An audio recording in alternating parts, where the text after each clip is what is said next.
The New York Yankees have found their secret weapon for this season, who has been absolutely phenomenal and has a chance to really change the way this New York Yankees team looks. Meanwhile, we have a massive update on another Yankee as well, so a lot to talk about. What's up, guys? Welcome back to Yankees Digest. It's Chris here, and we're going to jump right into things as always. And if you guys are part of that 69% that's not subscribed to Yankees Digest, we're making daily videos on the New York Yankees, sometimes 2 a day. You do not want to miss out on all the fun stuff. Today's the second video of the day. Sometimes you're getting that stuff. We're on that grind, so make sure to subscribe. More importantly, let's talk about baseball. That's why we're here. The New York Yankees have a bunch of updates on multiple different players here, and Brian Cashman, Aaron Boone, and co. have found this season's secret weapon for the team.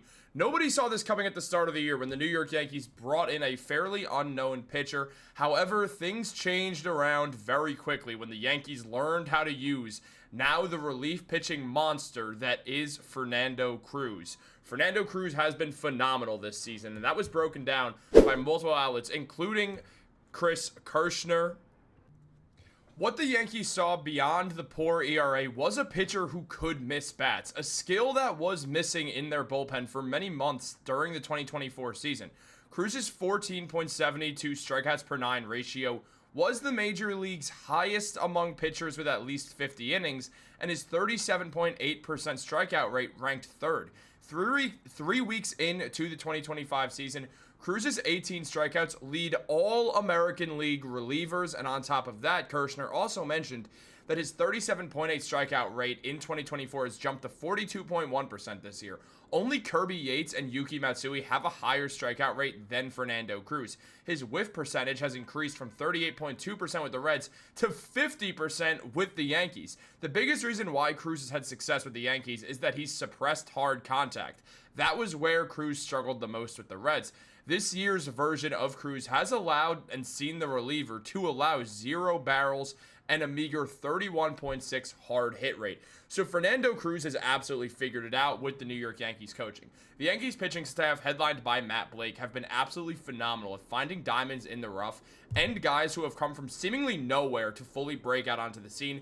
It's usually breaking ball guys. And with Fernando Cruz, he would let up home runs last year. It was the biggest issue, that either a pitch would hang out or he'd overuse a fastball that he has. Now, yes, he has 3 pitches, but with the Yankees, he's only using 2, and most of the time, he's using that splitter. The Yankees' view on things is, all right, well, you have this elite pitch. You're only facing these batters around once. You're at most pitching, 2 innings, maybe a bit over 2 innings? You're not going to face everyone, and you're definitely not going to be facing most people, if anyone, twice. So throw that best pitch often. Keep doing it if it's working. And for Fernando Cruz, it's more than working. It's making him look like one of the best relievers in baseball right now. I mean, you look at Cruz's numbers. He's got a 2.25 ERA right now, a whip at 1. In 12 innings pitched, he has 19 strikeouts, and he also has 2 saves on the season. He's arguably been probably the second best relief pitcher on the Yankees right now. Luke Weaver's been great. He's number 1. Obviously, we've seen Devin Williams struggle mightily to start the year. I do think Williams is going to bounce back. But right now, even with the struggles of Devin Williams, the Yankees bullpen looks good because you have a monster in Luke Weaver and then Fernando Cruz as well, the 35-year-old who was drafted in 2007 as a shortstop to the Royals, who made his debut in 2023 in the MLB, has shown up and proven that he is here to stay. Because Fernando Cruz has been dealing. The Yankees saw something in him when they traded Jose Trevino away because there was a bit of a logjam at that catcher spot for the Yankees. They moved on from Trevino, and it was kind of a questionable trade, thinking, all right, who's this Fernando Cruz guy we got back?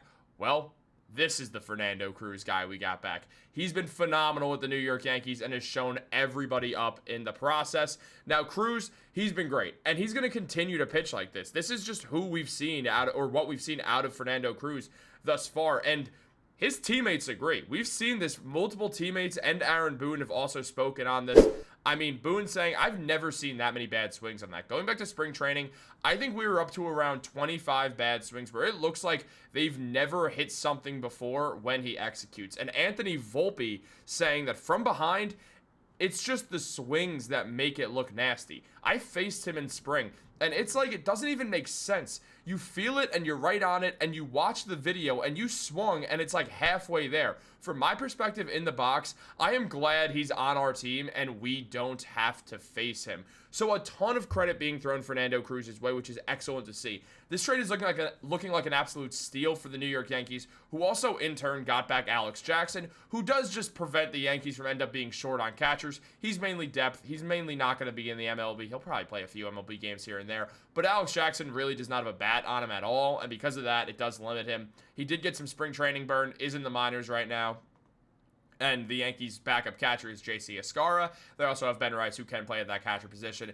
But this trade is showing to be a clear win for the New York Yankees, as this has been an absolute steal for the team. Now, all that being said, we do have more to talk about, as we now also have a major injury update on Marcus Stroman. Now, Stroman, as we all know, has had a very rough start to the season. We're not going to sugarcoat it and act like he hasn't. He's been awful. He has a negative .6 WAR in just 9 innings pitched. He's appeared in 3 games, and it's been rough so far. Every outing has not been good. I mean, 11.57 ERA, 0-1 right now. I mean, just not a good showing from Marcus Stroman whatsoever.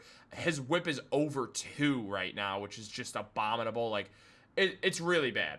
He's having a really, really bad season. And all that being said, it's not like he's the only one.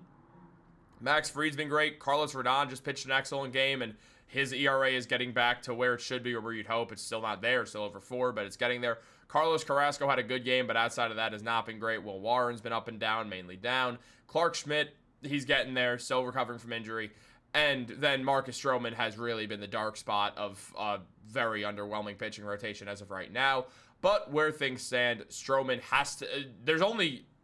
You can only go up from here, and the newest update on Marcus Stroman, it does say from Aaron Boone that he's still feeling some tightness, and so he hasn't thrown. He threw a bit, but it's still kind of clearing the path for him because he was still feeling some things in there. This is one of these vague Aaron Boone quotes that I hate. I know there's probably some nerve stuff in there that was a little irritating a little bit. We'll continue to work to try to get him physically where he needs to be, and then hopefully start building him back up. So Aaron Boone, the king of vague quotes, and I mean, it bothers me, but at the end of the day, I'm not going to sit here and pretend like I don't understand why he's not trying to give teams a bunch of insider info. It's not lost on me. Just the way Aaron Boone goes about his vague quotes bother me. Other teams do it as well, and I don't mind it as much. For some reason, Boone gets under my skin, though. However, on the topic of Marcus Stroman, where things stand right now, he's not going to be back for a bit. And I mean, look, they have 5 pitchers still. They have Max Fried, they have Rodon, they have Carlos Carrasco and Will Warren and Clark Schmidt. So, is it a great rotation? No, not at all. But there actually is a weird bright spot to this, and this is something that I wonder how many people have also been thinking about. But Marcus Stroman, as of right now, has pitched 9.1 innings. Now, that's in his 3 appearances, and now he's also down with an injury. If Marcus Stroman pitches under 150 innings, then his contract does not get renewed for next season. However, if he pitches over that, he gets another year added on to his contract. The New York Yankees obviously don't want that extra year added on. They tried to trade Marcus Stroman. They tried to trade him specifically for Nolan Arenado, and that did not work. And now where the Yankees stand, they're likely handcuffed to Marcus Stroman for a while. And if he pitches over 150 innings, the New York Yankees are going to see him back on the roster next season.